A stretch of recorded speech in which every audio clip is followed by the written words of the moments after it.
What is up, everybody? The 8th week of NLL Weekly right here.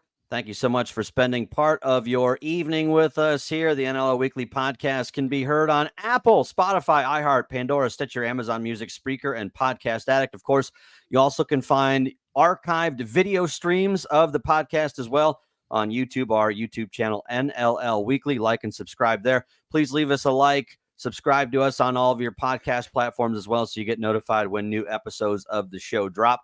Always appreciate all the support. We've had a lot of great feedback from folks in recent weeks. That certainly has been nice to hear. So we do appreciate the love as well. Chris Schmidbauer, Dan Naraki, again, thanks so much for spending some time with us. And Dan, we were just talking about it before we came on, but where we're at in the regular season, it's time to really start focusing in on the numbers game that happens or plays out over the next few weeks.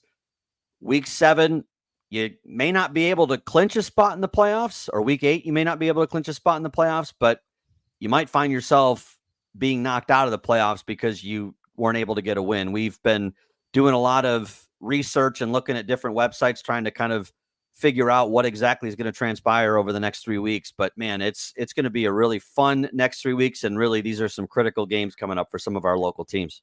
And this is the fun. This is when everyone gets to become a stat nerd, when you're looking at computer points and looking at projections and trying to figure out, like we were just talking about, what does my team have to do over the last 3 weeks of the season? If they win this week, where's the chance that they fall no matter what? What do they have to do? Do they have to win out to get into a spot? Is there still a chance we can host a game?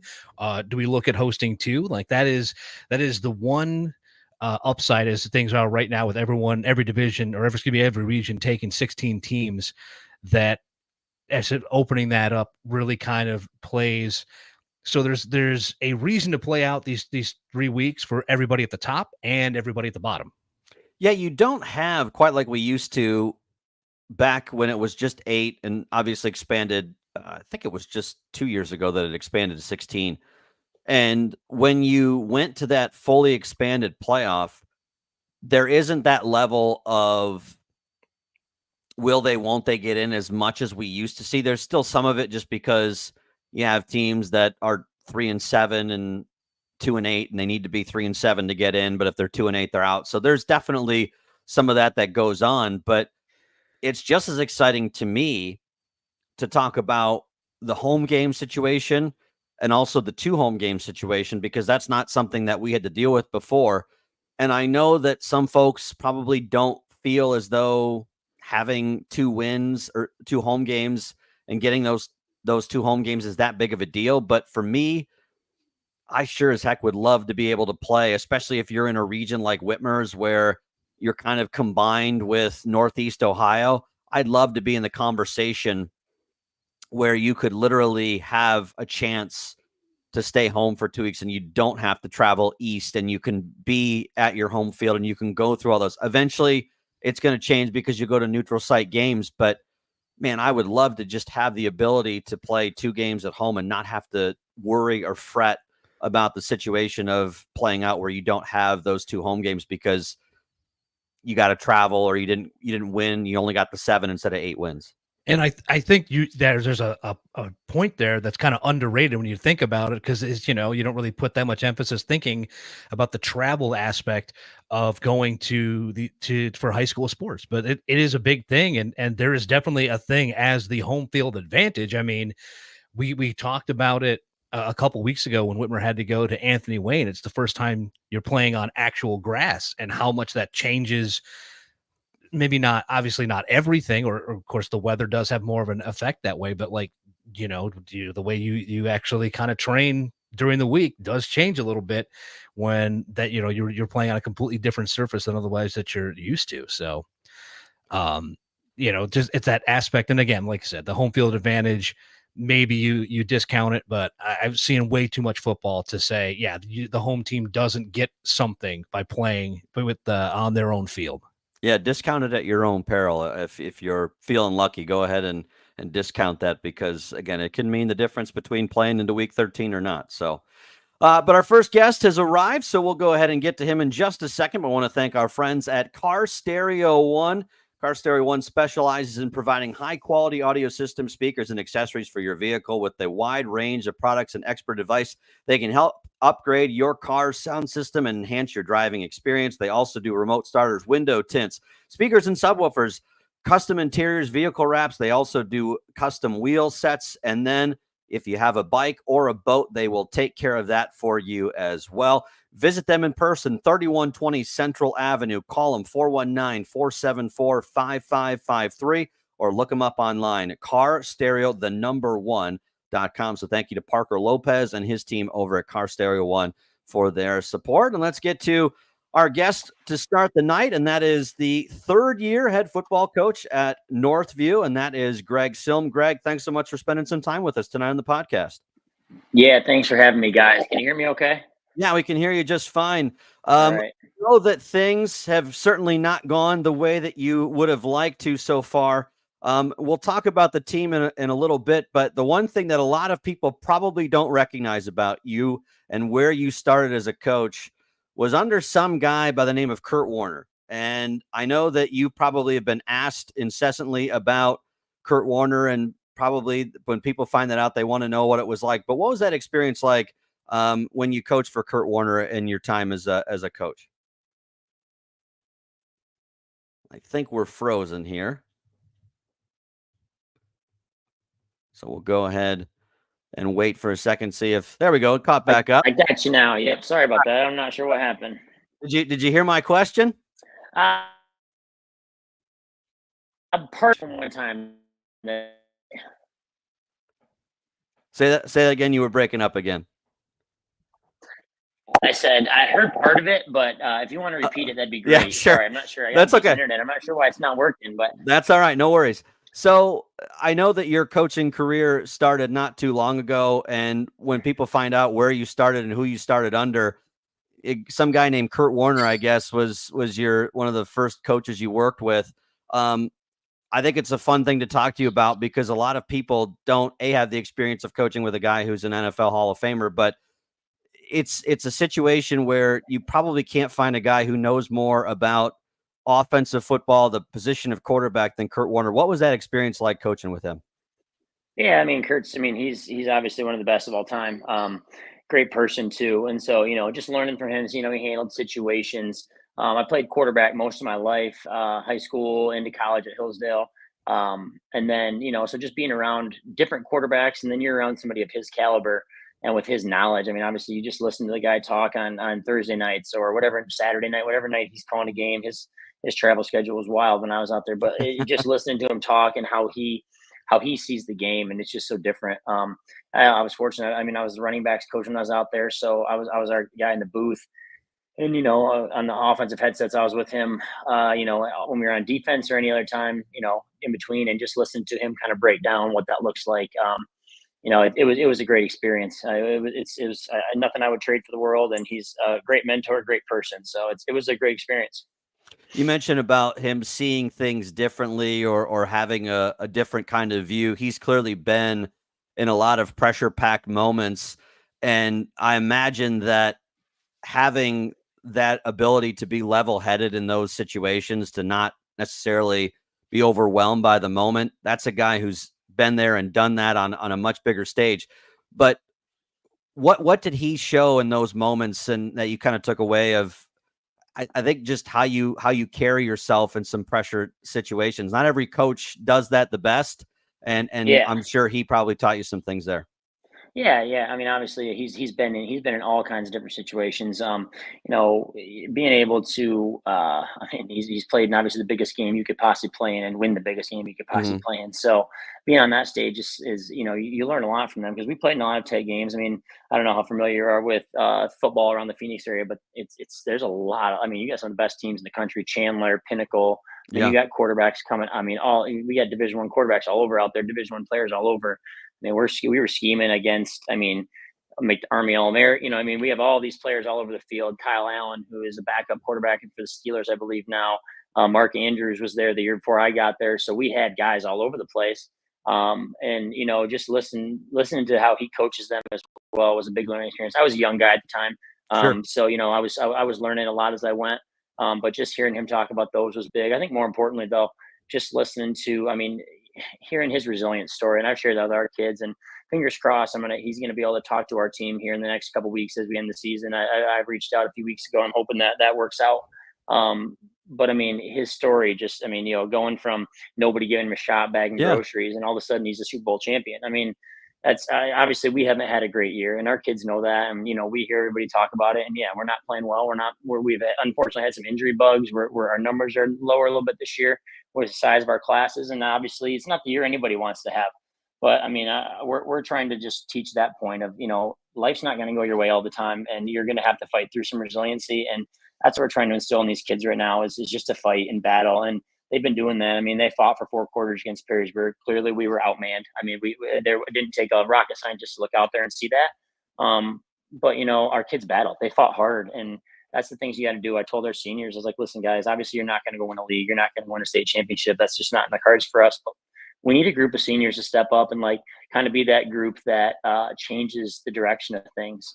Sure. I'm a big Michigan basketball fan. I have been for a long time, and John Beeline is one of my biggest idols. And I've heard him talk about it numerous times, listened to him. Those first 2 teams when he got to Michigan, they had players that, I mean, gave everything, and they won 7-8 games in college basketball, which is not good, but they maybe didn't have that success, but they set the path for what his teams did in the future. And that's what I tell these guys. I'm like, I want you guys to come back in 10 years and be like, hey, you know what? Like, Northview football is in a really good spot, and we started that. We may not have won the games, but we showed these younger kids what work was, and we showed these younger kids how to persevere when things don't always go your way. And I mean, again, that's kind of where we're at right now. Obviously, things aren't going our way, but I want our kids to learn. You got to fight through that because it happens in life every day. So. You talk about something. I did a soccer game last night. Springfield and Bowling Green were playing for the Cardinal Division last night. Yeah. And the interesting thing was both of those teams 5 years ago, you wouldn't have even considered them to be in a division title game, but also to even be in the conversation for anything. They would have won 4 or 5 games. And you're right. Both coaches had said when you ask them, what was the first thing? What was the thing that had to change when you first started? And it was setting a standard and trying to live to a standard. And that's kind of in the process of what you're doing, where you lost a lot of good kids after Doug Downing's last year. You come back, you have some talent, but it's, as you said, you lose guys because of injury and different things. And the problem is you've got to be meeting a standard at some point to be able to compete.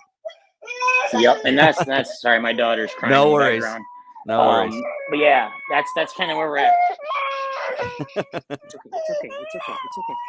okay. We're kind of in that right now. We're in the thick of that, and we're just trying to get these kids to buy in, and they care about Northview football, and that's we're pushing towards that. Obviously, with the league change, we get a pretty tough draw with all these programs, and I mean, I'm lucky that our league in general, as a whole, but our division especially, we have great coaches in there, and they're all great guys. I mean, talking to LaCharles last week and talking with Dirk 2 weeks ago, just picking his ear. And I said, Dirk, I'd love to just sit down and chat at some time about when you got to Bowling Green, what are some things that you did? And everybody in our league, I mean, all these guys, Andy, all these guys, I can't even name them all, but they're great people to work with. And obviously you're competing at the highest level on Friday night and you want to beat them, but they've all been doing this longer than I have. And I need to be a student as well. And I want to learn from those guys. And they've all been, in similar situations before. So I'm fortunate there as well to have people around the area that, Cam Kuchar, the old Maumee coach, when I coached at Maumee, I mean, he's the AD now, and he's been in my shoes before as well. Like he told me, and I have a lot of positive coaching influences in my background that I'm fortunate enough to be able to reach out so I can hopefully be the best I can for these kids that we have in our program. Because I mean, it may not seem, a lot of people may not think that they're, working very hard and, they just show on Fridays, but these kids are putting in a ton of work, and I want them to have, the best experience they can have this year. And hopefully, like I said, they're the group that kind of springs us forward into that change that allows Northview football to kind of take that next step here in the next few years. Greg, how important is it to, as a young head coach in particular, to understand that you don't know everything? I think this is definitely an ego-driven business. I think you'd agree with that. There are a lot of guys who think they know best, and you have to have some of that to be a head coach, but you also have to be humble enough to admit you don't know everything, especially early in your career. How critical is it in your mind for your development to be open to the fact that I don't know everything there is to know about being a head coach? Yeah, absolutely. I mean, obviously, like I said, this is my 3rd year as head coach, my 10th overall coach coaching, I've been very fortunate with Doug. You know, you mentioned Kurt, Doug, my head coach that I coached with out in Arizona, the guys I coached with when I was out in DC, in a tough league out there, and all these guys that I'm working with now. Like, I mean, I know that there's things that I'm still learning about the game. I Mhm. can never stop learning. I mean, I've always playing. I was always a quarterback receiver, so you know, I was always in the outside. You know, learning the trenches and all that kind of stuff. When I first got you know, was starting to call plays in Northview, and Doug was here with him, and that was something I had to learn. You know, and I'm fortunate enough with a couple of my assistants right now, that they, you know, they're I got to lean on them with the offense. And you learn as a head coach. And I remember talking to Doug about this, that sometimes you can't do everything. Like, Yeah. calling the offense, coaching a position, you know, being a head coach is hard, right? Yes. Especially off those first few years, and you got to be able to delegate. And I'm learning to do that more as we go, and trying to, you know, trying to delegate more to my guys. And I'm lucky to have a good staff, you know, and so it's a big thing. I mean, yeah, everybody's got an ego, but you got to check it at the door. I'll be the first person to tell you that there's things I've done wrong this year that I wish I could change, and I know that's not going to change. You know, 5 years from now, there's still going to be things I wish I Sure. changed about a certain game plan or did differently.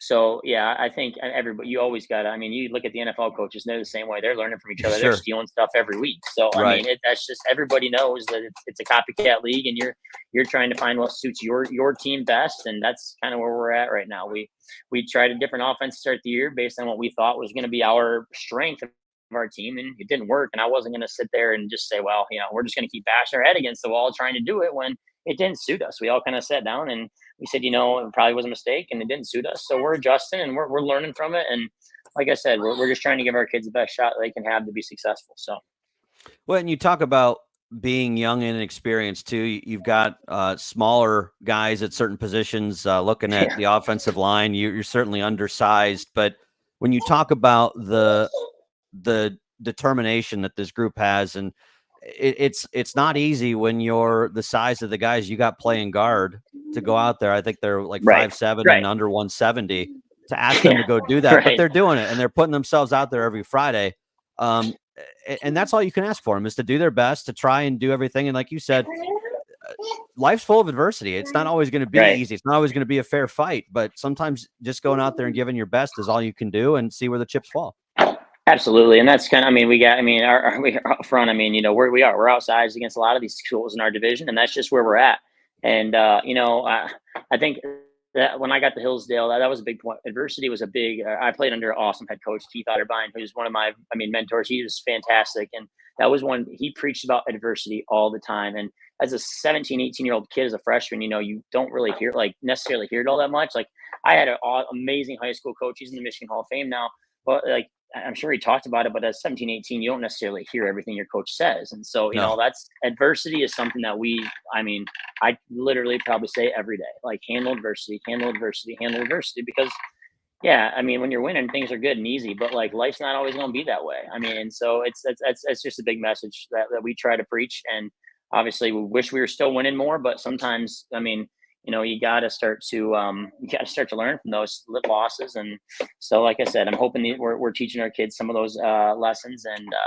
And I think they're learning, because, like I said, they're battling. There were some games early in the year where I felt like when we got down big, they were just kind of hung their heads, and I sure. haven't seen that the last few weeks, which is nice. Because, I mean, it's not easy. Obviously, like you said, we line up against Perrysburg, and you can just see the difference in size. Like, we're Sure. just, I mean, our like you said, our guards are 160 pounds. You know, it's just not, we don't have that size. So we got to find other ways to put our kids in position, and have them fight. And then they do that. They battle. Those guys up front, especially, they know that they're smaller, and they got to outwork everybody. So, Gavin Rohrig is a guy that I've noticed a little bit, though. He seems like a guy that continues to battle for you guys, and is probably one of those players that you talked about that has to kind of leave that legacy of, things aren't always going to be the easiest. Things aren't always going to go the way you want them to, but this guy literally has put himself out there 10 times this year and did everything yeah. he could to try and help us win. And the numbers maybe not as great as he'd like them to be, but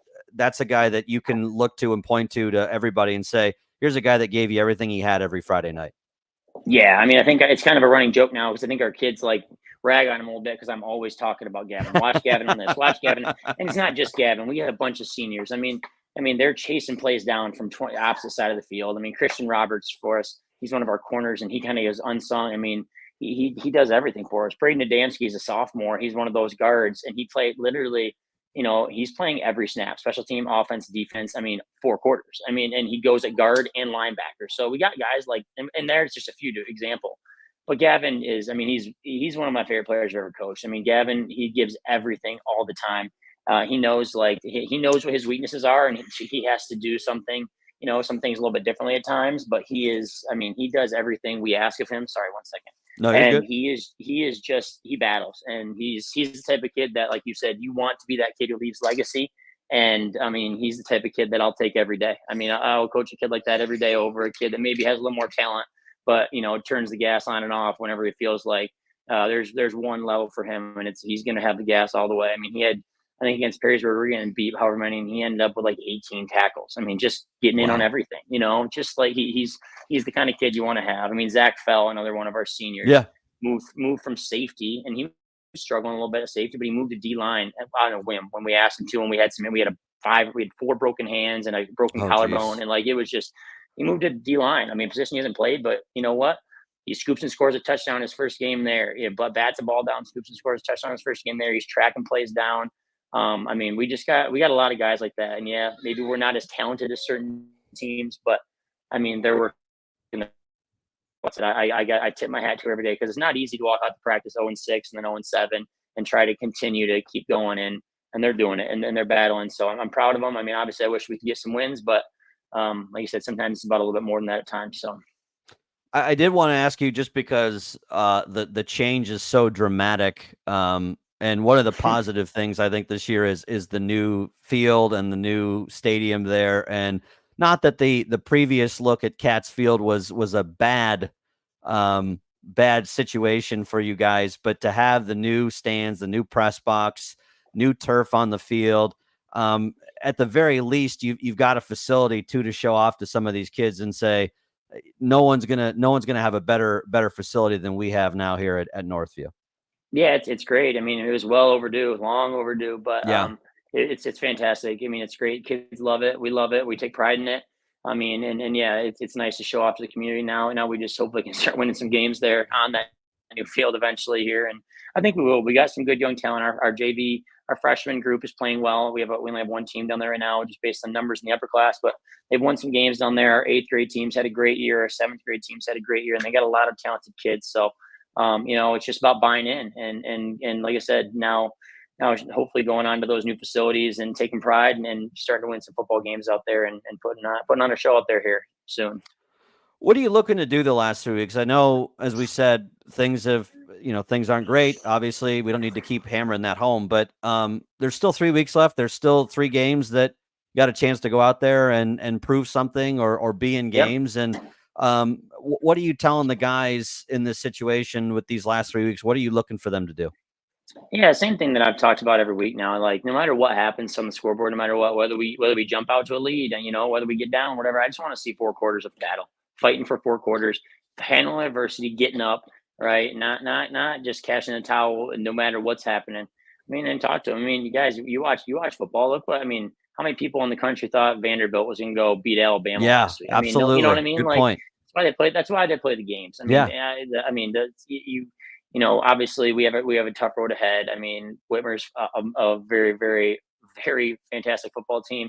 I mean, what Andy's doing with Anthony Wayne. I mean, they're always they always are very, very awesome at everything they do. They're hmm very critical, and they do everything right. And then obviously finishing up with Finley. And Coach Adams does a great job with those guys. Again, I've said it before, we have great coaches in this league, and so we got our work cut out for us. But we're going to go out and battle. I mean, I told their kids, how do you want your legacy to be? Do you want to go out there your last 3 games and look back and say, man, I just cashed it in and didn't try, and you know what I mean? I wish I would have kept going. Or do you want to go out on your terms and just fight no matter what and see what happens? And they're doing that. They're battling. Like I told them, I was like, I promise you guys, I know you may not think it now when you're sitting at 0-7 and looking at how crappy it is right now, but in a year from now, you're going to look back and be like, gosh dang it, I wish I could have one more practice or go play sure. one more game. I mean, everybody does. It happens Yeah, every year, no matter what. So like, why not just take advantage of these 3 weeks you got and go? Nobody expects anything out of you, so go shock people. I mean, it's you against the world right now. Nobody expects anything. There's no pressure. I mean, just go play football. Have fun playing yeah. football with your buddies, and like you've done since you were in 5th, 6th grade, and go shock somebody like Vanderbilt shocked Alabama. And you know what I mean? Then I think they're taking that to heart. And like I said, we've had a good week of practice so far. So hopefully we can hang around and give Whitmer some problems here on Friday night. There's no way that you can impress or get across to a kid. And you hit on something that I was talking about in regards to Whitmer the last few weeks when I've talked with Ken Winters. You only have so many chances at this. There's 40 games roughly in a 4-year high school career, and that's if you're healthy for all of them.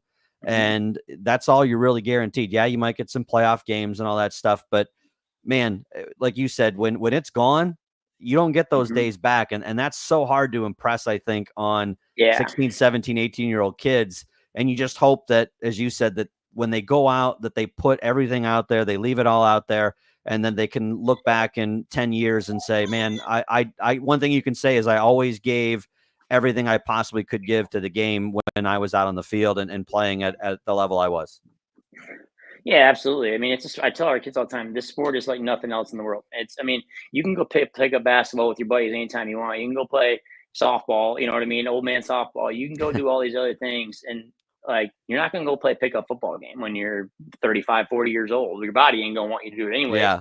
But you can't just go do that. Like, it's not something you can do. And, this sport is so special, and it's such a great. I mean, I obviously has a big place in my life. I was fortunate to have fantastic coaches, and I tell our kids all the time, even if you're lucky to go to the next level. I mean, I played at Hillsdale, a Division II school, which was awesome, amazing, but it's not like high school. It's not like Friday Night Lights. There's nothing like No. the Friday Night Lights when you're playing with guys you've grown up with your entire life in front of this town that you grew up in, and half the people in the stand. You know what I mean? They know you by name.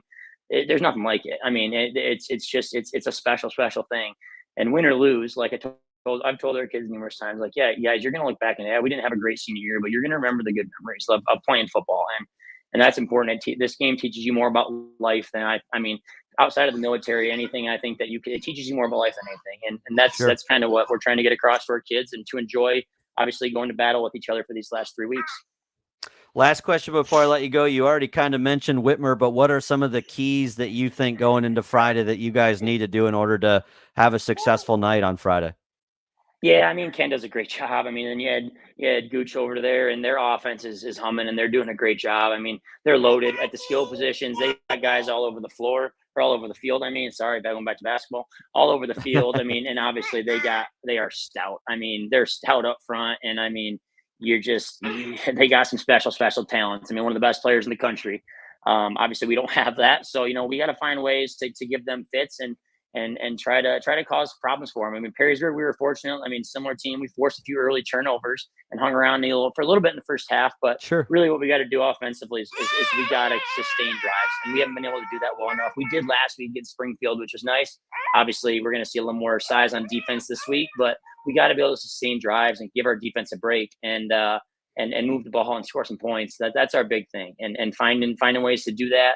I mean, against a defense like theirs is tough, but I mean, I think we got some ideas of some things we can do, hopefully, and go out there and, like I said, move the ball a little bit and put them in an uncomfortable position. We too many times this year, I tell our kids, like, we just let teams get like they're comfortable because they get a quick lead on us and they don't have any pressure. And we got to put some pressure on some of these teams, because when you're one of the top teams in the state, you're playing an 0-7 team, and all of a sudden it's the second, third quarter, and they're only down by a touchdown. Yeah. It puts some pressure on you. You know what I mean? Like, oh shoot, we don't want to be the team that loses to these guys. So, I mean, that's what we got to do. And we haven't done that enough this year, put pressure on teams. And so we got to be able to do that this week in order to give ourselves a chance. So, well, like you said, with that Vanderbilt game last weekend, all of a sudden Alabama looks up at that scoreboard in the third quarter, and heck, we're still down by 2 scores. That does something to the other team psychologically, for sure. When you're a big favorite and you look up there and you see the big underdog all of a sudden only down by a touchdown or up by a touchdown, as the game gets later, your nerves start to kick in a little bit more. I've been there, done that before, and all of a sudden you're like, crap, we don't want to lose these guys. This could mess up our season. All of a sudden, like, I heard you guys talking when I signed on. Now all of a sudden we're playing a road playoff game. You know what I mean? Now it changes a lot of stuff. So we're kind of in that spoiler role right now. I mean, the league's still up for grabs, and we're kind of hopefully playing that spoiler role. We can knock one of these teams off here down the stretch and feel good about ourselves going into the off season. Well, we appreciate the time. I know that you're wearing the other hat of dad tonight, so I appreciate you spending some time with us this evening. And again, I know that it's not the way that you would like to have joined us. So hopefully, when we talk to you again, it's under a little bit better circumstances. I'll try and stop down at the game on Friday and say hello. So I do appreciate the time, Greg. Absolutely, Chris. Appreciate you having me, and thanks for running a great show. Thank you, sir. We thank Greg Silm, the head football coach of the Northview Wildcats, joining us here on NLL Weekly. Definitely appreciate his time. And Dan, as you just saw, as we said multiple times, every coach that we've talked to has been fantastic. That is I don't think you could say anything differently there. We've had great conversations, but there are never any easy situations when you're down 0-7, and love the attitude that he has going into that game on Friday. Just we'll let it all hang out. There's no pressure for us, and we'll just see what we can do. And there was also something that he said that he's impressing upon his kids that really sticks out, and it's that idea that these are the times that you're going to look back at and remember that where you got to be an athlete and you said play in front of your hometown and play in front of the people and football is very special in that league because like you mentioned, like there's not the opportunities after. There is no Masters division when it comes to football like this, and you definitely don't. Your body say you don't need to be doing this. No, because I mean, I was a track athlete. I know that shocks people when I say that, but I was a track athlete, and even now, look back, like I could still feasibly run. Yeah, but it's an atmosphere and a feeling that you just don't get when you step away from that competition. It's very cool to kind of have that perspective, and that he's passing that along to his team. Well, and you have a situation where you get those moments where you could play those Masters Division football games, but more than likely you're going to end up in the emergency room on a Friday or Saturday night like that. Yeah, there's not enough ice in the state to make that sound like a good idea to me anymore. Let's go ahead and bring in our next guest. But before we do, I want to say thank you to our friends over at Victory Auto Mall. Victory Auto Mall is your trusted used car dealer in Toledo. Whether you're shopping for your first car or for your 10th truck, their staff will provide outstanding service in a no-pressure environment. Their only goal, to find you a great vehicle that matches your lifestyle and service you well for years to come. Victory has an established, exemplary reputation in the community, and they are a buy here, pay here dealership. Make sure you give them a call today, 419-345-3603. Visit them at 1632 West Lasky Road, or go to WeFinanceCarsToday.com. If you want to try and get yourself into a new vehicle, they will take care of you. Make sure you ask for Steve when you head in. Again, thanks to our friends over at Victory Auto Mall. So let's go ahead and bring in our next guest, and a friend who has definitely been with us many weeks last year. We finally were able to convince him to come back because he had to play his golf game. So Neil, thanks so much for joining us tonight. Absolutely. Thanks for having me, Chris. Great to be back. Love talking with you. You and I got hooked up last year, and you and I had such great conversations that it was just enjoy talking. You obviously coached at St. John's for several years and got out of the game because your son, how's your son doing down at Dayton, by the way? Doing well. He got a little bit banged up preseason, had to have some surgery, so he's done for the year. But you know what? Things happen. That's a game of football. So, but doing well. Thanks for asking, Chris. Of course. Neil's son plays for the Dayton Flyers down, obviously in Dayton. So he got out of the game and has joined folks over at Black Swamp Football. So he's been doing the Catholic High School and also the Northern Lakes League Game of the Week. And unfortunately, Neil, I don't think we've had nearly the amount of Catholic High School League excitement as one would have hoped. St. Francis has done a little bit better this year, but other than that, there's not been a whole lot. Central still being Central, and St. John's is having a rough year as well. So it's been a little bit tougher. So you've been with a lot of NLL games during the regular season. But when you look at this league, and we talked with you about it last year, the way that last year ended was so exciting, and you kind of wondered, could you follow that up with anything as exciting? And the last 2 weeks, just with the games that you and I have been at, what a huge swing from 1 week to the next with the way Whitmer played at Anthony Wayne and the way they played at Perrysburg last week. That's kind of the excitement that the Northern Lakes League brings to the table. No question about it. You mentioned last year, Chris, and, talking to coaches in the offseason, just to kind of say, hey, what'd you think? First year out here, obviously everything's not perfect. But by and large, the coaches were pleased with how things were set up. And, obviously some things to look forward to tweak. But by and large, I think that we saw the product that the NLL was trying to get to last year, which is awesome.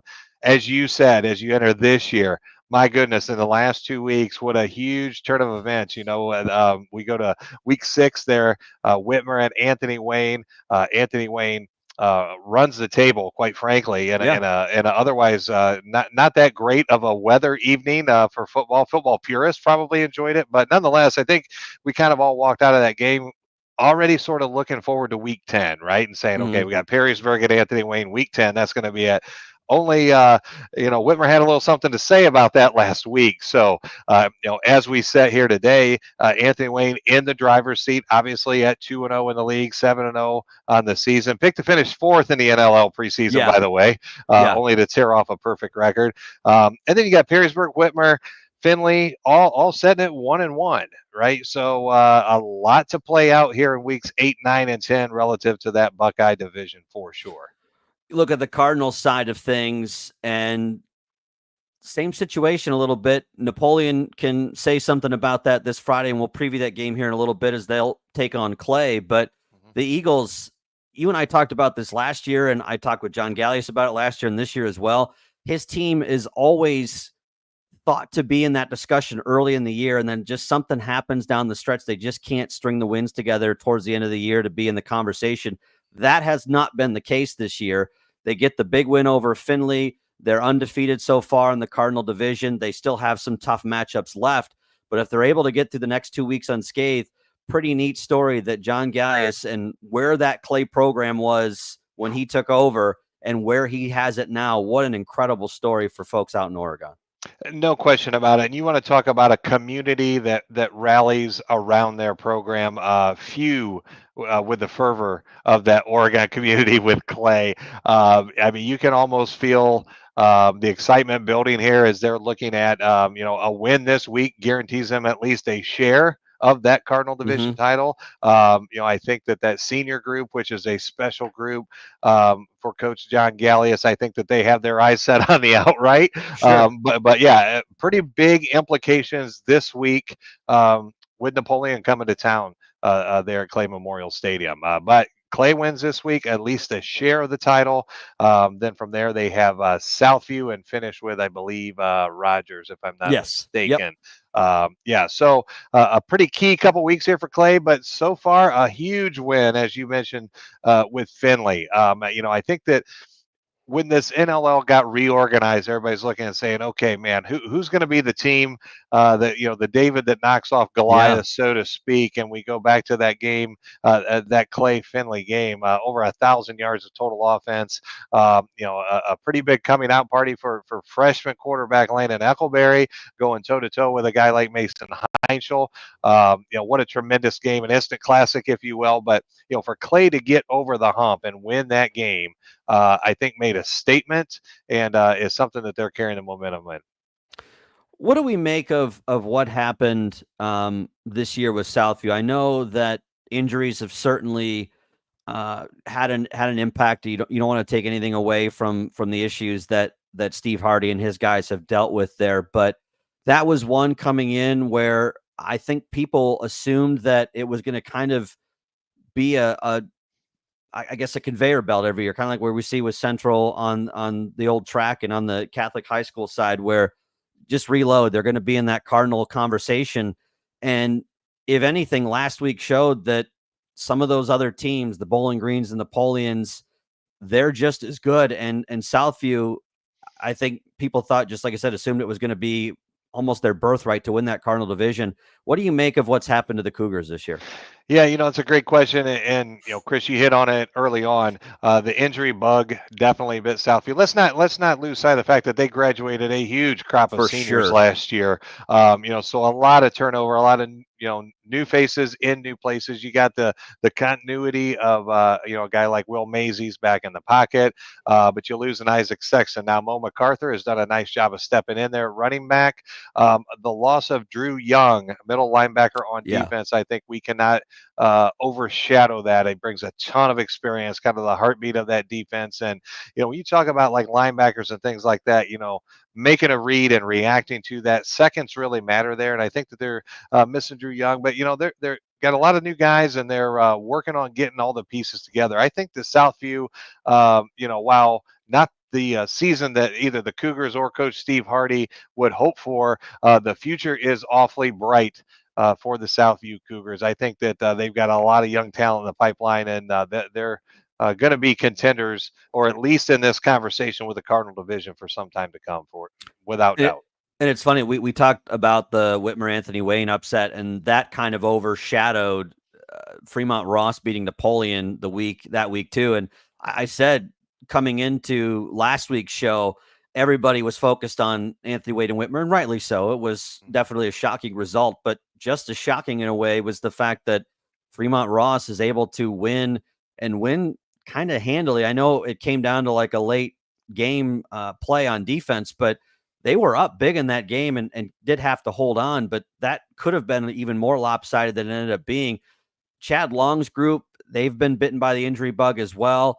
But to get a win like that, they have a couple big ones left. They're fighting just to, I think, get into the playoffs pretty much at this point. If they had pulled off what they were trying to against Clay last week, it might have been a different conversation. They're still technically in the hunt, but that just goes to speak of how difficult week in and week out, and not to sound like a broken record, but that Cardinal Division is just going to be, because those teams, the difference between them is so minuscule. Yeah, when we look at that Buckeye division, a lot of conversation goes into, what everybody's kind of refers to as the Big Four. Your Andy Wayne, Perrysburg, Whitmer, and Findlay. No disrespect to either Northview or Springfield, but you kind of, those Big Four are sort of running the table over on that side of it. The parity on the Cardinal division that you just outlined, Chris, man, any week can be any one of these teams. And a great example, I'm glad you brought up that Napoleon Ross game.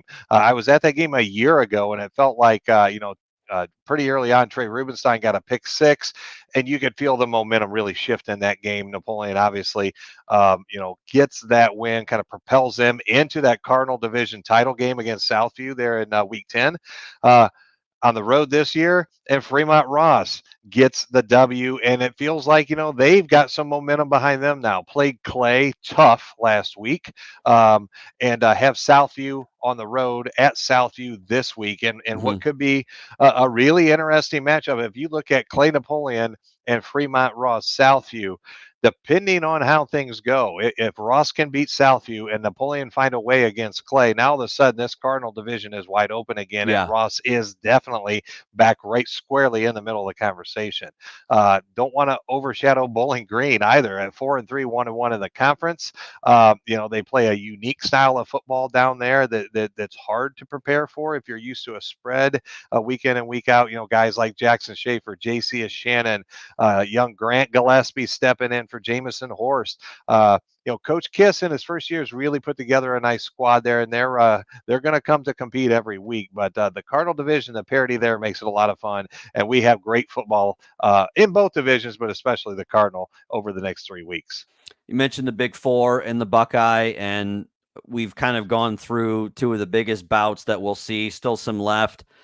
I know that Perrysburg, after last week, it was funny. I was asked the other day, what did I make of what Perrysburg does from here? And I said, well, obviously they're still a good football team by far. I think that team probably again, it came down to a handful of plays. I think that team probably wished they had some of those plays back from last week, but they want to share that division title. If I'm Dirk Connor, I'm putting all of my chips in on week 10.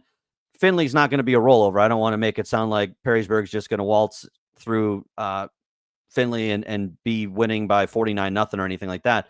But they have to look at that week 10 game for two things. One is the schedule coming into that Whitmer game. You can only play who you can play, but outside of St. Francis, there really wasn't a tough test on the schedule. And I think if anybody had said that before the year, Neil, you and I would have just laughed them out of the room that St. Francis was going to be the toughest game. But then the other part of it was, can you prove that you belong? Because it wasn't until week 11 last year when they were able to get that road win that those guys kind of finally realized the potential. He has to, in my opinion, Dirk Connor has to have these kids ready to go week 10 against Anthony Wayne. A, because it's a rivalry game, but B, they want a share of that division title that they didn't get a piece of last year. Yeah, no question about it. And as you mentioned, not to be overlooked test with Finley Yeah, here this week, especially being on the road. Finley was leading against Anthony Wayne at halftime last week. They ended up, Anthony Wayne obviously ended up winning that game. But Finley is, starting to get their feet under them.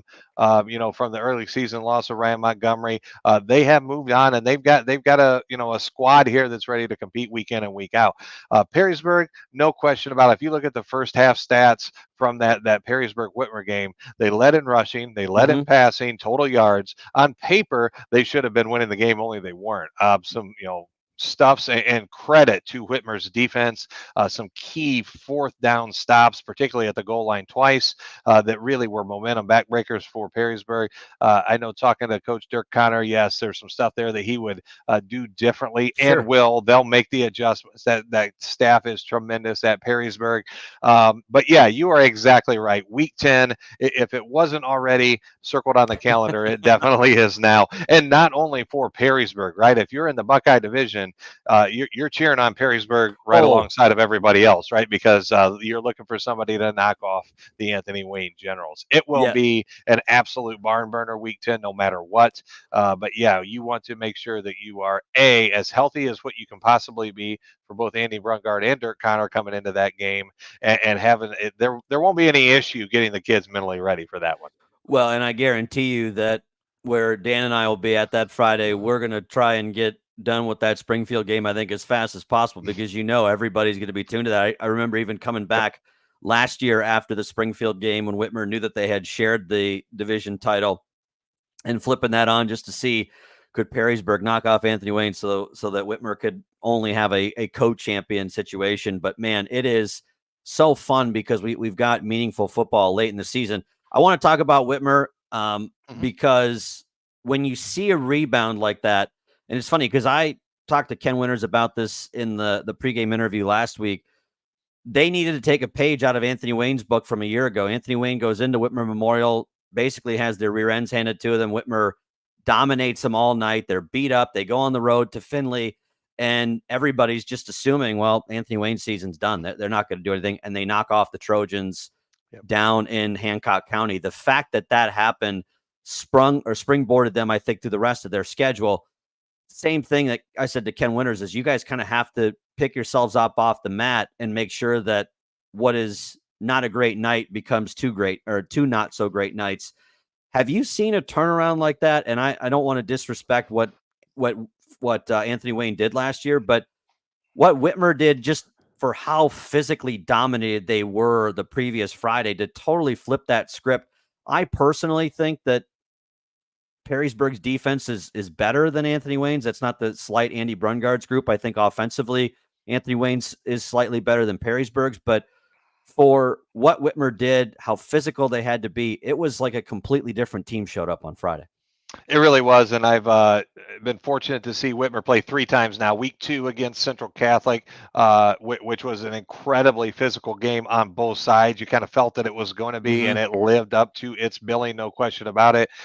We go to week 6 at Anthony Wayne. I'm expecting to see from Whitmer what I saw week 2 at Yeah. Central, and it was not there. And we have to keep in mind that these are 15 to 17 Yeah. year old kids with a whole range of things going on. So I don't really know. I mean, obviously the weather was not ideal. You're playing on grass. I mean, there's a bunch of ancillary things that we can talk about. At the end of the day, Whitmer did not look themselves at all, at least compared to what I saw at Central. Now, Mm-hmm. coming out of that game, you got Perrysburg next week, and you're sitting there going, okay, two very different teams that I've seen in the same uniform. Which one is going to show up at Perrysburg? And the game at Perrysburg looked more like that Central game by far than the Anthony Wayne game. Credit to Coach Winters, his staff, credit to those kids. If they lose that game, we're in a very different conversation here. Absolutely. Right now, week 10 has enormous implications, and somebody is now the outright winner of the title, against Anthony Wayne Perrysburg. Not the case. They put themselves back in, backs against the wall on the road, hostile environment at Steinecker Stadium, and they found a way. So, credit to the coaching staff, credit to the kids of being able to pick up the pieces from being totally outmatched against Anthony Wayne, and finding a way to not only resurrect kind of the season, but to give them a good springboard from here on out. You've been on staffs. We said you Yep. coached at St. John's, and Mhm. I tried to wonder, and I think the question coming out for me was, is that a Murphy's Law game where just everything that could go wrong did, or is that who you are? And that is the moment for a lot of teams when you're in that situation. You have to define something one way or the other. And obviously, if you're with me, you're happy it went the other way. But I called that maybe the most critical game that Ken Winters has coached in his time at Whitmer, because that team has been lauded by so many people. You've heard how much talent there is. You've got a Division I tackle going to Ohio State. You've got Donnell Nix, who's starting to pick up Division I offers left and right. Got Brady Ford going to Eastern Illinois. Isaiah Hayward has MAC offers. There's talent all over that field. And not that 7-3 is a bad record by any stretch, but 7-3 feels like, for that group with the expectations that they had coming in, that's underachieving. And so, yeah, 8-2, people are going to probably say, well, that's not much better. But when you see how that 8th win came, if that's where they end up after the regular season, that 8th win really is just so monumental for so many reasons, because you can lean on that come playoff time. It gives you that experience to say, hey, we've been with our backs against the wall. We can compete against a good team. We can grind things out. We can be more physical. That provides a springboard, as we said with Anthony Wayne, for the rest of the season. And who knows where this Whitmer team will end up when all things are said and done. Yeah, no question about it. And when you talk about that, that loss against Anthony Wayne for Whitmer, zero doubt in that coaching room, in that locker room, that is a big gut check moment, right? Yeah. Because you are faced at the proverbial T in the road, and with two very different outcomes depending on how you go. Credit that at the end of the day, the coaches can motivate you. They can put scheme together, etc. The kids have to buy in, and the Yeah. kids have to believe. And I think that is an important piece of what we saw from week 6 to week 7 with Whitmer. What was a reigniting, I guess, so to speak, from the kids to say, yeah, you know what, we're a pretty darn good football squad if we do the things that we need to do, and the buy-in was back. I'm hoping that's good momentum for them going forward, because this is a team that is built to compete well in the playoffs if they can stay out of their own way, quite frankly. I think you said it best, that has been the biggest issue. And it's not to disrespect what Anthony Wayne did, but No. just as much of what we saw on Friday 2 weeks ago, in some ways, was because of what Whitmer wasn't doing, just as much as what Anthony Wayne was doing. So again, it wasn't Sure. a situation where you felt like Anthony Wayne was just physically better or bigger or faster. It was what Whitmer wasn't doing at the same time. But one of the guys that has definitely earned his paycheck this year is Stephen Adams down at Findlay. You already mentioned it. Ryan Montgomery goes down week 1. They go to one quarterback, doesn't work out. They go to Landon Eccleberry. He has found something. I've heard plenty of people say, this is the next guy. This is the guy that in 2 years, 3 years is going to be maybe not Georgia offers, but is going to be a Division I school type of athlete in the NCAA. To take what happened with that group, to keep that group together, knowing that you've lost your biggest piece offensively, what has Stephen Adams done, or what does he do so well, in your opinion, that has allowed that group to stay together and to be in the conversation and not have that season go completely sideways on them? Yeah, I think first and foremost, when you look at Finley and Coach Adams, tremendous guy, and what really matters there is the culture that he Mm-hmm. has built, right? Which, listen, tough times are going to happen, and how we react matters. Adversity, nobody could have predicted what happened to them early in the season, and unfortunate on absolutely every single measure, no more so than Ryan Montgomery. I mean, we got to, yes, he's got a lot of football left ahead of him, but man, a senior year with your buddies is special. Yeah. And for him to lose out on that, my heart breaks for him. Has handled it with class and poise, which is no surprise knowing him. But Coach Adams is going to find a way, and he's going to say, okay, what do we have, and what's next, and how are we going to fix where we're at. He's not the kind of a individual, nor is that staff, to say, okay, well, all things are off at this point. Sure. Let's just cash it in. Which could be easy to do, right? Based on the loss there. Picked up the pieces, tried something out with Riley Corcus. Didn't necessarily work out, or I think that he just saw something with Landon Eccleberry where, guy who's coming in, probably going to be the guy of the future. Let's get him going. And the results have been outstanding. As of last week, you got young Landon Eccleberry, a freshman, by the way, who's leading the Buckeye division in passing.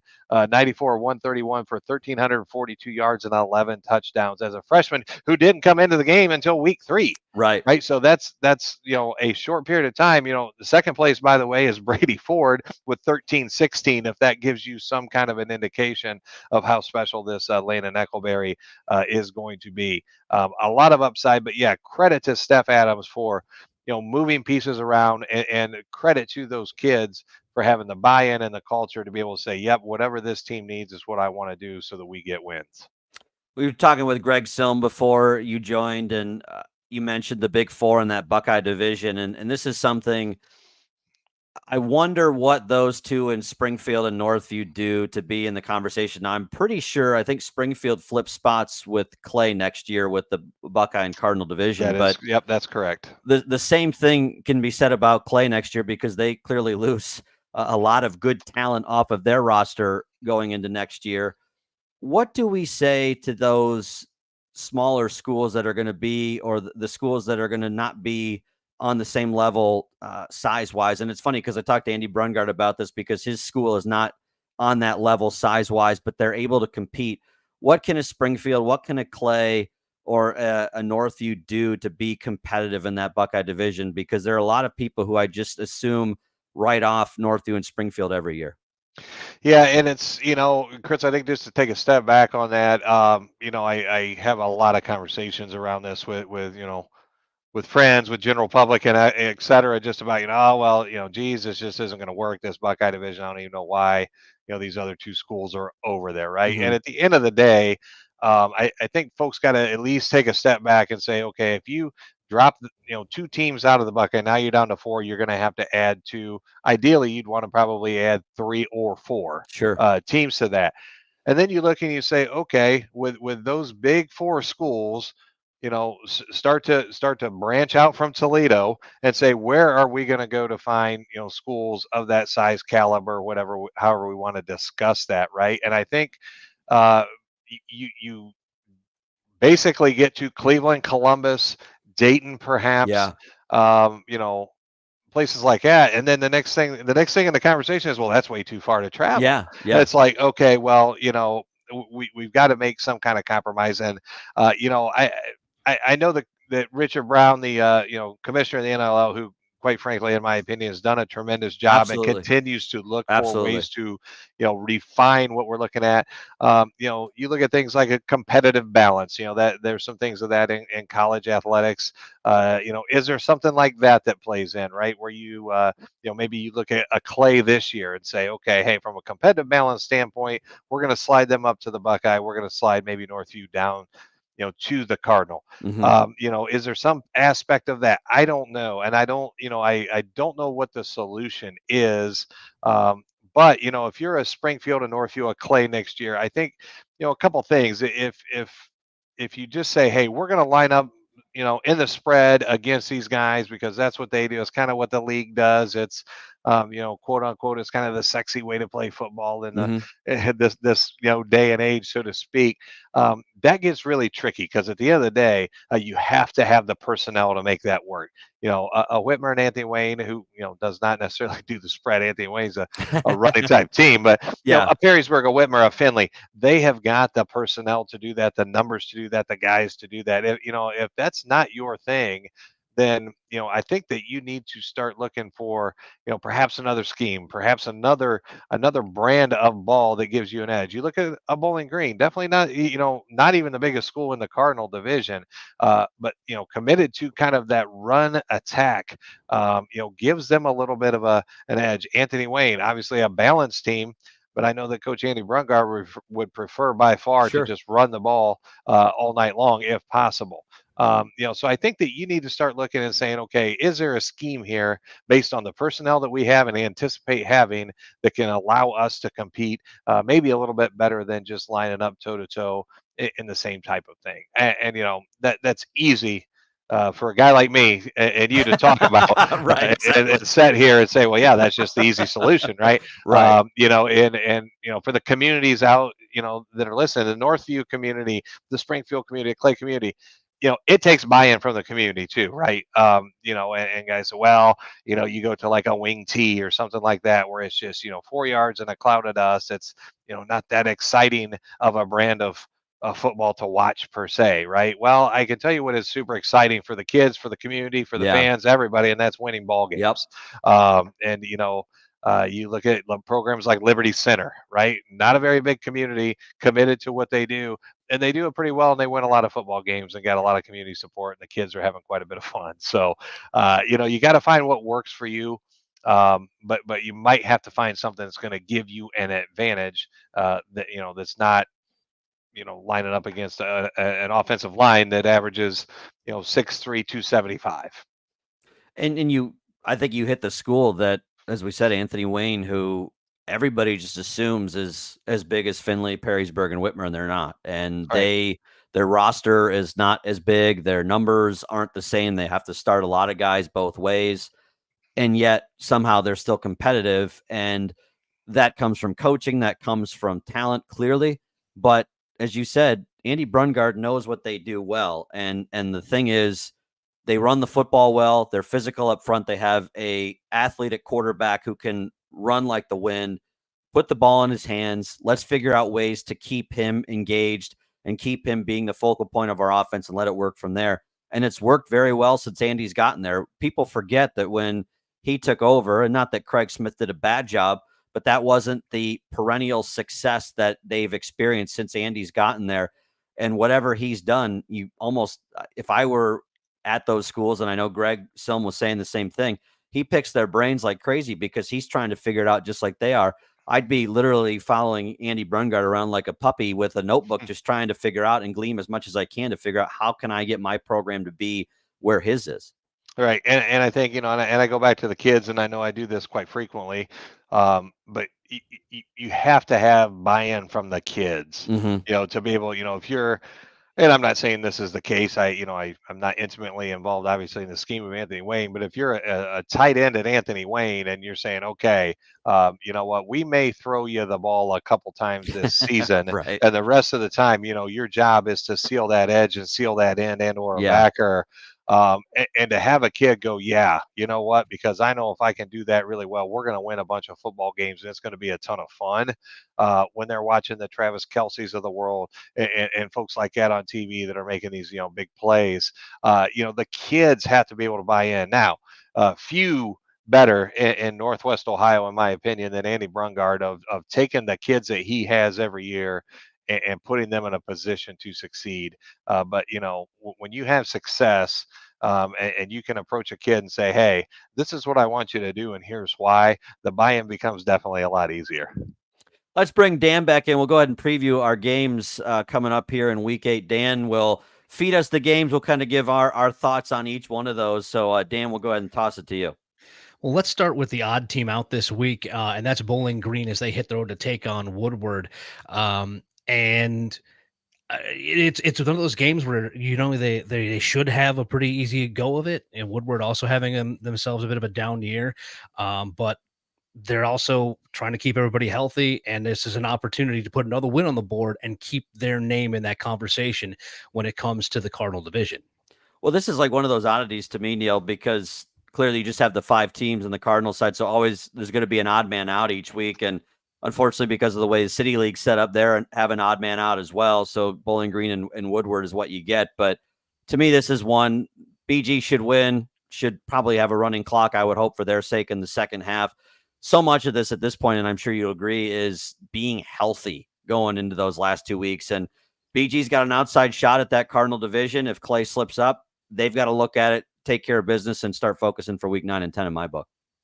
Correct. Woodward, I believe, don't quote me on this, or somebody can fact check me for sure. I believe they have the longest losing streak in the state of Ohio right now. Ooh. And it's, pretty noteworthy at that. Yeah, if you're Bowling Green, this is a business trip. You get in, you take care of business. You let your Jackson Schaefer, your JC Shannon, get their carries, get the score going, and then, make sure, above all, that you come out of that game healthy, because you got a road game out at Napoleon the following week, and then Fremont Ross coming home.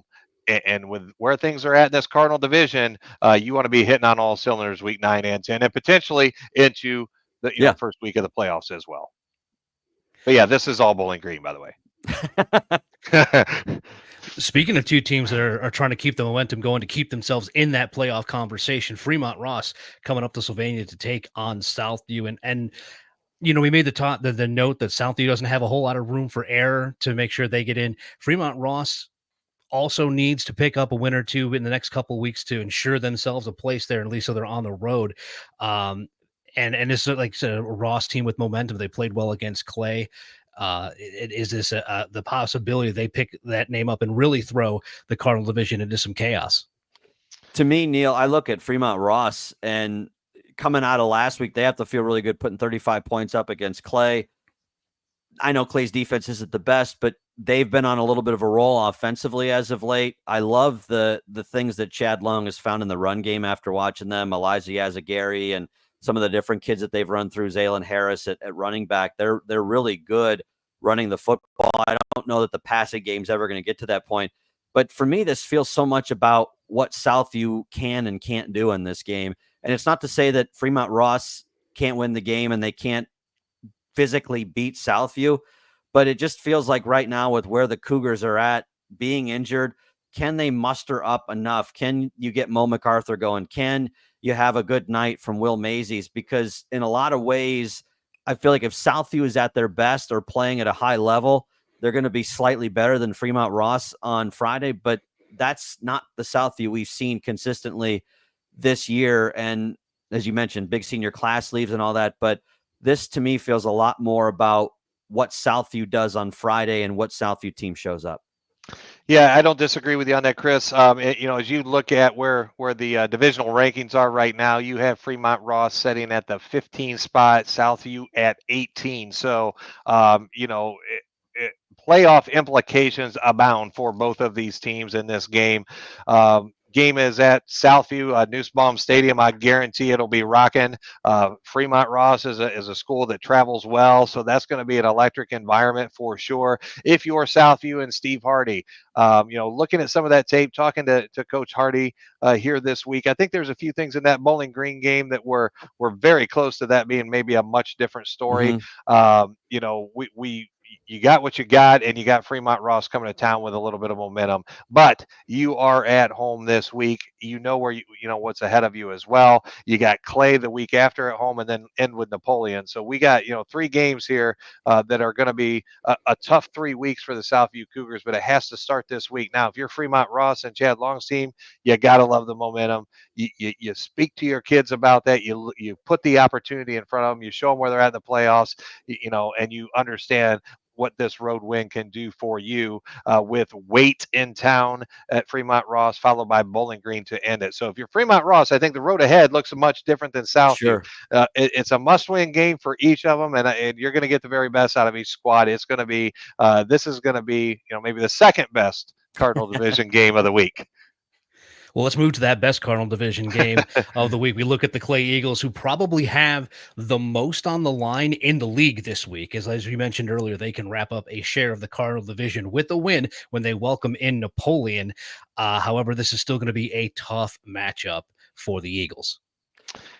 Go ahead, Neil. I'll let you go first. So you look at this game, and I think a lot of people look and say, well, that Clay offense, high-powered, and Mason Heinzel just flips it all over the place. And Troy Hazuda and Hudson Byers and company, and, they do what they do. And listen, all of that praise well lauded, but do not look past the Napoleon offense. George Eggers running the ball. Owen Espinoza, he's got Trey Rubenstein and other targets. A very balanced offense. It's going to, sting you one way or another, and they're going to put up points. They've got playmakers to do that. I think that this becomes a battle of defenses as you look at it. Can the Napoleon defense slow down that high-octane Clay offense long enough? And, can the Clay defense put up a stop against a pretty balanced Napoleon offensive attack? This is a game that could come down to a special teams thing. Definitely a turnover situation, right? You have to take care of the football if you're both squads. You have to limit mistakes and penalty yardage. I think that this could be a scoreball game or a very close affair like that. But I think you watch both defenses because there's plenty of offense to go around on both sides. If I'm Tyler Sweary, I'm almost taking a page out of Andy Brungard's book from 2 weeks ago. And not only am I trying to keep the ball out of Mason Heinzel's hands, but the stat that a lot of people overlooked in that Anthony Wayne Whitmer game is that Anthony Wayne almost held the ball for 3 full quarters if you look at time of possession. And I'm not expecting Napoleon to get to that point. And Mason Heinzel's Clay Eagles can score a lot faster than maybe what we could see from Anthony Wayne. But I look at that game on Friday, and if I'm Napoleon, I'm doing everything I can to burn and take as much time off the clock every time I have the football and make Clay have to score quickly and feel that urgency or that impatience a little bit. We see that a lot at the college level where everybody's trying to get everything all at once. There's no patience, no amount of buildup to get there. And I think you might be able to get that Clay team into that impatient zone where maybe, again, I'm slandering Mason Heinzel, which I should not do, but maybe he looks, instead of looking for the guy that's underneath that's open, I'm going to try and take a shot deep on this. And you start maybe taking chances that you wouldn't otherwise take because you're trying to keep that score where you think it should be. I really felt like Whitmer kind of got into that a little bit. They abandoned the run a little bit in that second half because they were trying to make up the scores fast. I'm wondering if Napoleon gets a lead and they can just milk the clock. Does Clay feel that urgency or that impatience that they have to get it all back right now? Well, and we talked about, I just referenced this could be a defensive battle, right? Mm-hmm. Maybe among Napoleon's best defense is their offense. Absolutely. Let's move over to that Buckeye division and start with the team in the driver's seat, the undefeated Anthony Wayne Generals, ranked second in Division II Region 6, and they take a business trip out to Holland to take on Springfield, who they did get a nice win last week, but I don't think I'm telling any tales that they will find themselves with some tough sledding this week against the Generals. Dan, you hit the nail on the head. Yeah. I have Al Davis in my head. Just win, baby. I think that's what Andy Brungard has to focus on the next 2 weeks. They've got Springfield, Northview. Be healthy, get out early. You mentioned business trips. That's got to be that for Anthony Wayne this week. Yep, definitely the case here. Uphill battle for sure for the Blue Devils with a juggernaut coming to town. If you're Springfield, you get in there and you compete. You get your kids focused and find ways to improve, but a tall task with the Generals coming to town. And yeah, if you're Coach Brungard, you take care of business, you keep your kids healthy, and you move on. You hope that one team that's looking to lick their wounds this week is the Perrysburg Yellow Jackets, and they hit the road down I-75. They've got to go take on the Findlay Trojans, and I guess that is the real question. Not withstanding the ability that Findlay has to give them a game, but how does Perrysburg rebound after last week's loss? Go first, Neil. I think just fine, Dan, quite honestly. Dirk Connor is going to have those kids focused. I think that, they've probably reviewed tape ad nauseum, and those kids understand, where they may have slipped up, where the adjustments need to be made. Keep in mind, this is a defense that was holding opponents to, I think, 6.8 or 5.8 points per game going into week 7. That defense is still there. Coach Mike Ward is tremendous. He will have those guys dialed in. Likely to give that young Landon Eckelberry some different looks than what he's been accustomed to. And, you got a team here that's got a fair amount of offensive firepower. Talking about a team that likes to run, Perrysburg can do that in spades. It will give Findlay's defense a handful, but Finley with guys like Eckleberry, Jacob Ragland, they have big playability, and can the defense hold on enough? It's going to be interesting to see for sure. I loved what I saw out of Eric Bush and Joe Cini last week. That kind of got lost in the way the game played out, but Joe Cini finished the game with like 12 and a half tackles, and Eric Bush was literally clogging up that middle of that Whitmer offensive line every run game. Whitmer could not run the ball up the middle. They were able to take advantage of it to the outside. I feel like you've got to get pressure up the middle on Landon Eckleberry. I know Finley likes to do the 2-step, 3-step drop and get it out quickly. But if you're playing man coverage on the outside, those Perrysburg corners are able to handle the wide receivers of Finley, and you're at least able to slow up the development of those and not allow them to get free without getting chipped on some of those slant routes and whatever else they like to run. Landon Eckleberry is going to have a defender in his face a lot on Friday if they can slow down that quick passing game. And I feel like that's kind of the key for any team that's playing Finley right now. They're going to want to try and get the ball out of Landon Eckleberry's hands as quickly as possible. They don't want the freshman to have to think too much. I know he's week 8 now, but there's still freshman mistakes that happen.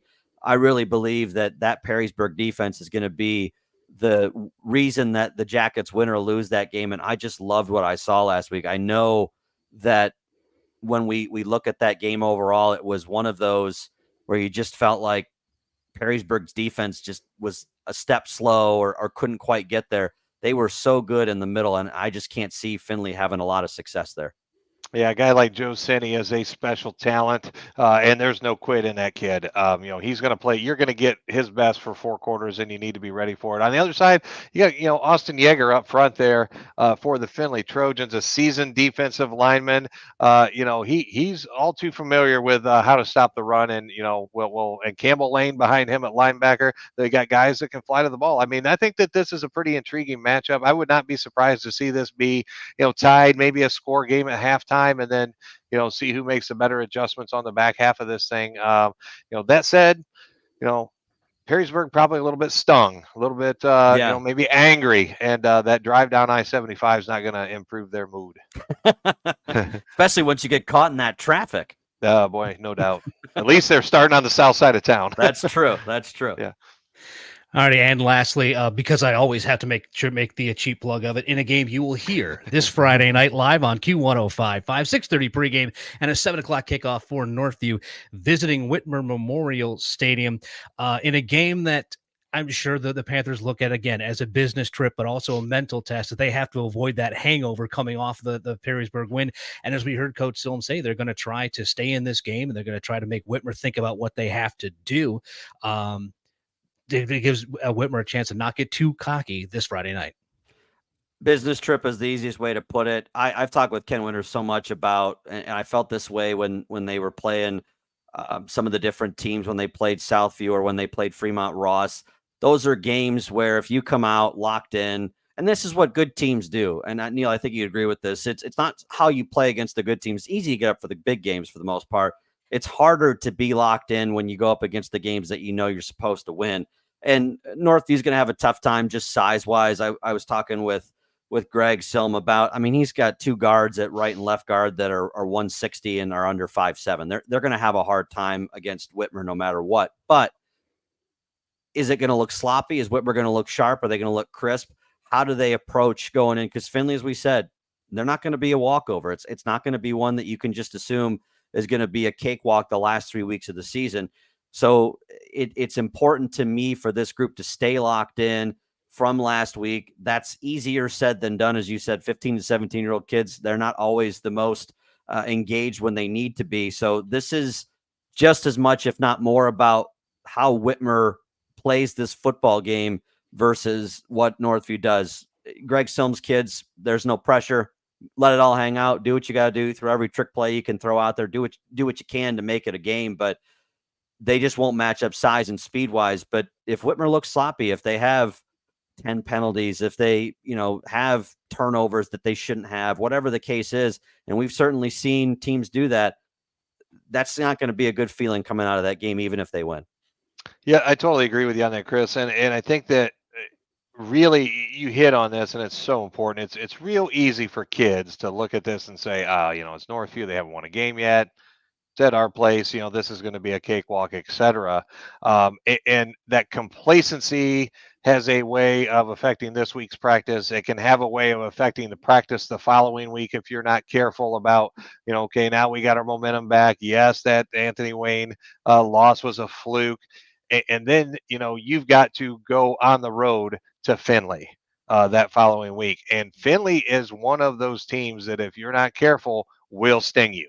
Yeah. If you get where you lose focus, things of that nature. So yeah, I think very important. Not that I have any doubt in Ken Winters or the Whitmer staff about keeping kids locked in, but the kids are going to need to stay focused on this game, take care of business like they need to. Younger guys, great opportunity for you to get some Friday night lights and experience. We got seniors that are leaving. Great opportunity for you guys to get some game time experience. But older Whitmer guys, stay engaged if you're on the sideline. Help those guys out. Look for what they're doing that you can help tweak. Don't just hang out in the student section if you get pulled from the game. Stay locked into that game and keep getting mental reps. And that's another part. You hit on something that I talked about a couple weeks ago when Whitmer played at Fremont Ross, and that was what was missing. Whitmer's up 31-0 at halftime, and starters didn't play really outside of one series, and guys just kind of didn't pay attention. And those backups, those second, third, fourth stringers, they've been cheering you on all night. You better do the same thing for them as well. Absolutely. And the teams that really do that, embrace that, are those type of cultures that you see that have tremendous success. Tell us where we can find you. I know Black Swamp has done terrific stuff. Lynn you guys put out some of the best early season stuff. The magazine I know is dated at this point, but you guys are doing podcasts every week. Tell us a little bit about what Black Swamp's doing. Yeah, so we cover 54 high schools across Northwest Ohio. We do a Gamecast live every week. I have my coverage of the NLL, CHSL every single week. You can find our content at blackswampfootball.com, on X at Black Swamp Football. You can follow me, which is at Neil Schuler, NEILSCHULLER, if you're interested in the NLL, CHSL action. You mentioned our preseason magazine. You can pick that up. We do a weekly podcast. That's usually out on Tuesdays, wherever podcasts are found. Just look for Black Swamp Football. Saturday morning, one of the things that I really love, I do not participate in. It's a Lynn and Tori thing, but it's called Rise and Rewind. If you want to get kind of caught up on all of the action from the night prior, tune in. They're usually on live about 8 or 9 in the morning on Saturday. Again, go to our blackswampfootball.com. You can find the link to join that live, but it recaps all of the games across Northwest Ohio there first thing on Saturday morning. So kind of get you caught up on what happened the night before. That's something we miss these days. We used to have Don King on the radio on Saturdays, and we don't have that wake up and what happened the night before and getting those coaches on.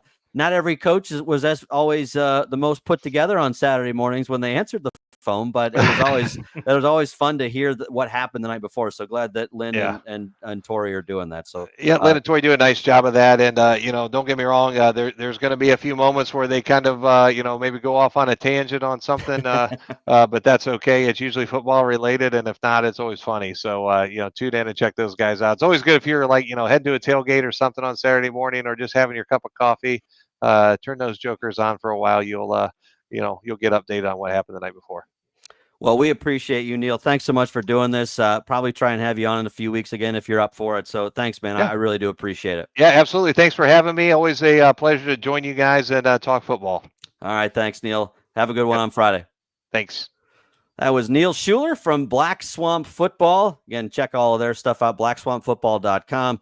You can check them out on X, Black Swamp FB, and then follow Neil, NEILSHULLER, on X as well. So make sure you check all that stuff out. Just does a great job with his coverage. And as I said, when we had him on, that was a relationship that kind of was established by accident. He was covering Whitmer at the St. John scrimmage last year, and I ran into him and we were talking a little bit. And I said, we do the show. Would you be interested? And I think we probably had him on 3 or 4 times last year because he was so fun to talk to and he's so locked in, and he's a coach. So he talks with all the other coaches throughout the week. And, as we said, all of these coaches in the NLL are so great to talk to, and same thing on the Catholic high school side as well. Greg Dempsey's fantastic, and so is Larry McDaniel and Josh Linkey as well. So just really, that's one of those relationships that when you form them and you know that you've got somebody who knows what they're doing and knows what they're talking about, it always makes our content so much better. And it's always great to just be able to sit down and have a great conversation about football. Yeah. Yeah. I mean, you and I talked about this before, but so much of now, this is when it gets exciting. These last few weeks, yeah, you have big games in the season, but these last 3 weeks, when you're fighting for playoff spots, you're fighting for your football life. This is when it gets exciting. Oh yeah, but it's always that case. Everybody goes coming close to playoffs. Now's the time to lock in and pay attention. And this is, like I said, it literally just means more, to coin someone else's phrase. Want to say thanks to Zach Nowacek, who is listening tonight. He says, we have faith, go Eagles. Well, we'll find out. It's going to be a fun one on Friday. Make sure you look for Neil, pester him for a Black Swamp football beer koozie or can koozie there. He'll definitely throw those out. So make sure you pester him for one of those. I do every year, so I have no shame with that. So Neil knows better than anybody that I have no shame in asking for one. So Zach, thanks for listening tonight. Before we get out of here, want to do, as Dan said, remind you, we'll be on Q105 Friday night, Northview, Whitmer, 6:30 pregame, the Car Stereo 1. Panther tailgate starts there, 7 o'clock kickoff from Whitmer Memorial Stadium. It's homecoming, so there'll be a lot of festivities going on Friday night, lots of people that will show up. And I have to give a quick shout out to Parker Lopez. I know Car Stereo 1 sponsors us and all that stuff, but Parker Lopez is sponsoring a free tailgate that the Whitmer Athletic Club is throwing on Friday, paying for all the food, all that stuff. So again, the guy who graduated from Whitmer just keeps giving back to his community. So shout out to you, Parker. That's fantastic. And I know that the Whitmer community definitely appreciates his support there. And obviously we appreciate his support as well. So again, stop out, do the tailgate, listen to our tailgate, and then listen to us at 7 o'clock on Friday with Whitmer and Northview at 7 o'clock. Of course, if you missed part of this, you want to catch the audio version of this, you can find us on Apple, Spotify, iHeart, Pandora, Stitcher, Amazon Music, Spreaker, and Podcast Addict. All those places should be uploaded tomorrow morning. So if you want to check it out, go on there, search NLL Weekly. We should be there. Like and subscribe on Facebook. Like us there. Leave us a review. All those things. We do appreciate you for doing all of those different kinds of things. So please make sure that you continue to support NLL Weekly. Thanks to everybody. Again, thanks to Greg Silm. Thanks to Neil Schuler. Appreciate both of those guys. Richard Brown, some nice compliments for us last week as well. Dan saying what a great job we're doing. So appreciate him as well and his support of what we're doing. So we will see you next week. We're going to try and have Stephen Adams on. We're also going to have our good buddy Justin Keller on again as well. We'll start talking about playoffs. Justin loves to talk about what our buddy Drew Pasteur over at Fantastic 50 is cooking up. So we'll go through all the different scenarios that'll start playing out next Friday. You knew he's a numbers guy, and now he won't be able to hide it come next week. He is indeed. So we'll get a chance to pick Jut's brain about what he thinks about some of these different teams. So again, thank you so much for listening. Thanks to Neil. Thanks to Coach Silm.